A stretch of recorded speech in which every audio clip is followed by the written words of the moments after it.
అందాల కన్నా కమ్మాగుంటయంట. లేక లేక నేను ఫోను చేస్తే నువ్వు హల్లో అన్నవంటే బెల్లం బువ్వ కన్నా తీయగుంటదంట.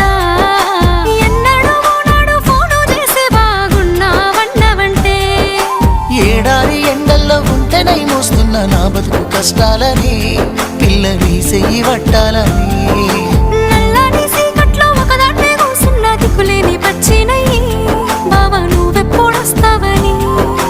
ఏళ్ళైపోతుందే పిల్ల ఎన్నెలొచ్చింది మన బతుకులా, ఏలైపోతుందే పిల్ల ఏలు వట్టంగా వస్తున్నాయా. ఇన్నాళ్ళ ఎడబాటు ఎడవాసిపోతుందిలే. ఈ సీనయ్య గుండున్నదే సినదారా నీ కోసము, ఈ దూరాన్ని చెరుపుతూ తీరాల తెగిరింది అందా.